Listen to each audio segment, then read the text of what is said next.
So now I'm going to take you through making a simple beat in Ableton Live with the Launchpad Mini. First, I'm going to import some samples. So I'm going to click on Add Folder here, and I'm going to navigate to Music and then Samples, where we installed the Loopmasters Excite pack in the previous video. I've also created a drum samples folder above by clicking on New Folder here. And I've literally gone into the Loopmasters folder and selected all of the samples that I like by previewing them. And then by holding Alt and clicking and dragging them into the drum folder, I've copied them. So I'm going to select the drum folder and then click on Open. And what this does is create a drum sample shortcut.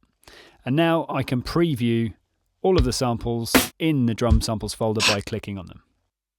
So next I'm going to load in a drum rack. So I'm going to select Instruments and click and drag drum rack onto a MIDI clip. And in the Launchpad Mini, in User 1 mode, you can see where all of these samples are laid out when I hit the pads like so. So I want to drag some samples onto these available slots. So I go into my drum samples folder and I find the appropriate samples that I want to load in. Now I'm going to keep it really simple and load in 4 samples, maybe a couple of kicks, a snare and a hi-hat.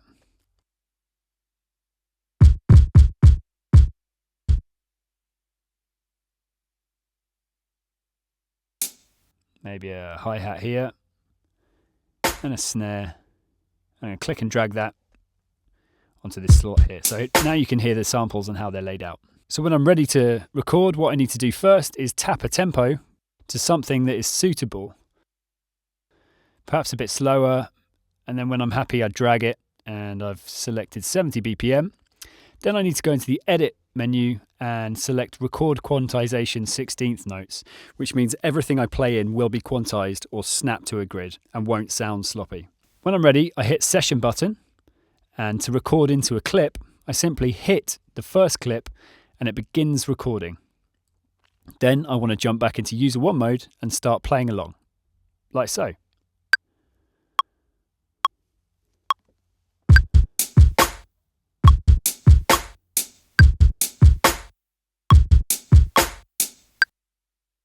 So there we go, quite simple.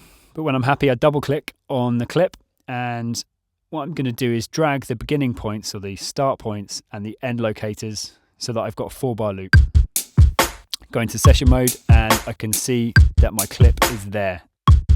Now I quite like the hi-hat being on every single bar, so I'm going to click it, hold Alt and drag it to the same place every bar, just to keep that rhythm section going.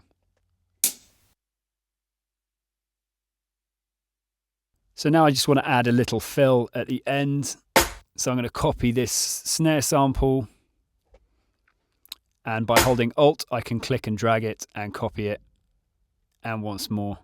I just need to listen to that, see if it sounds good.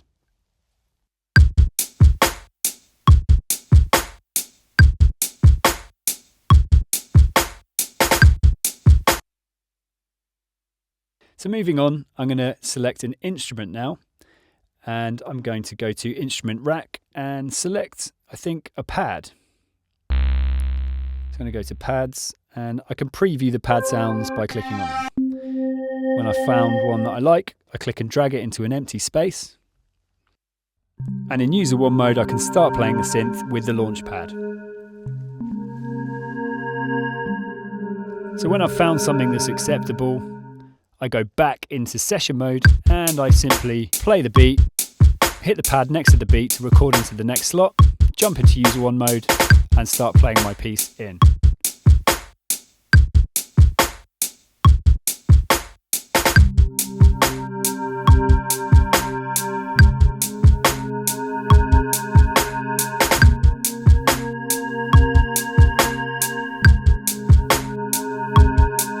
Okay, so again, this is really simple. I'm going to keep it simple so it's easy to follow. I'm going to double click on the clip and again adjust the start and end points.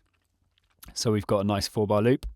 I'm going to play the scene of clips by hitting this round button here.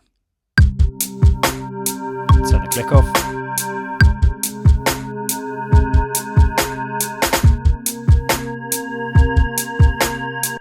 So that's sounding pretty good. Next, in the drum rack, I'm going to expand all parts of the drum rack by clicking on this here. And then I'm going to rename each sample appropriately. To do this, hit Command and R on your QWERTY keyboard, which renames each channel.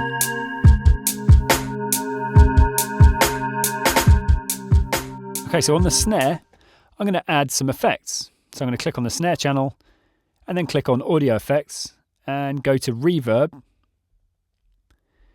and click and drag a reverb simply onto that sample. This kind of shows you that you can have complete control over every single sample that's played in your drum rack. It's really handy. So now I just need to adjust the reverb to something more suitable.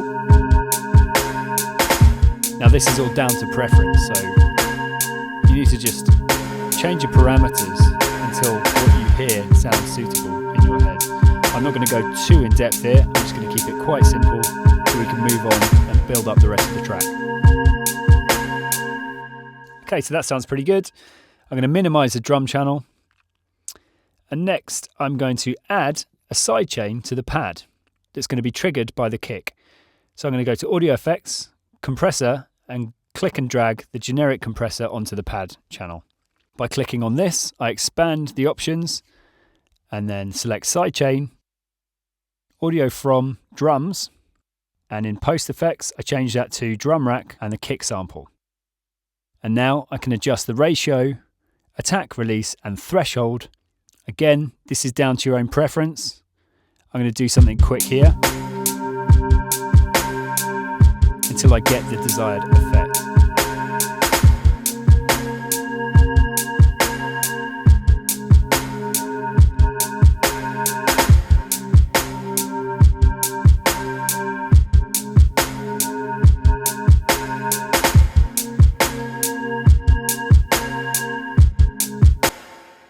Okay, I'm happy with that. And now I'm going to add some bass. So I'm going to select Instruments, Instrument Rack, and then select the bass menu here and click and preview some sounds until I find something suitable. So that sounds pretty good. I'm going to click and drag that onto an empty slot. And now in user one mode, I can play the synth and develop a part for the song with the Launchpad.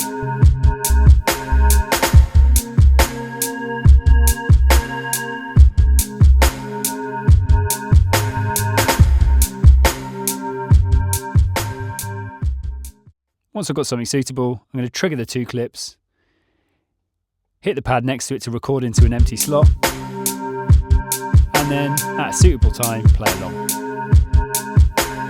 Record in my part.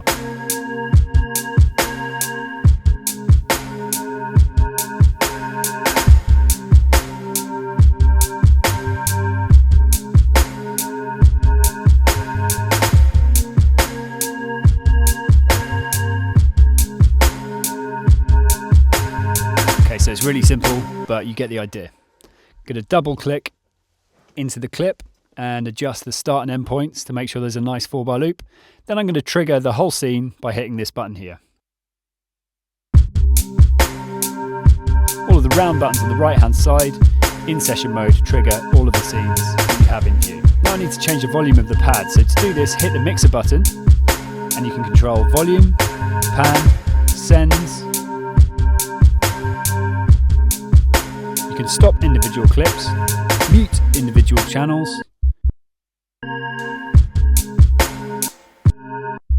and solo individual channels.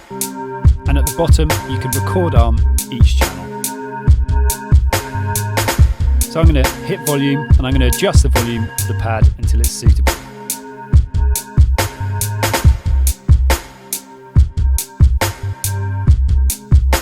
Now I'm going to add a send control. Send A is a reverb by default, and send B is a delay. So play around with these until you're happy.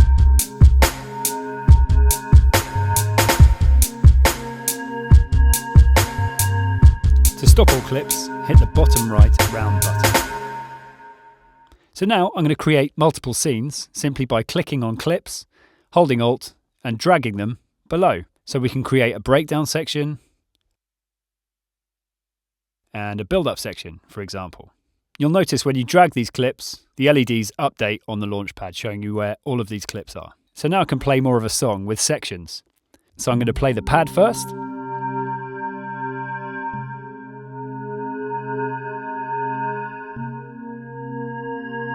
Next, I'm going to trigger the next scene, which is a pad with a bass line.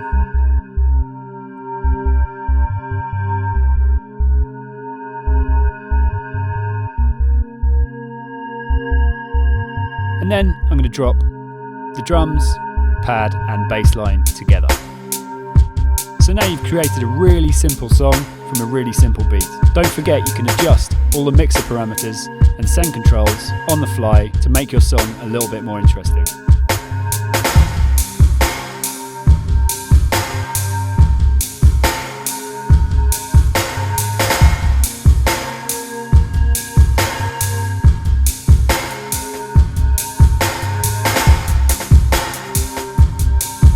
As I've said, this is a really simple beat and a really simple way of making it. You can go as in-depth as you want, but I've kept it quite simple. So there's a quick beat with the Launchpad Mini and Ableton Live Lite. Thanks for watching.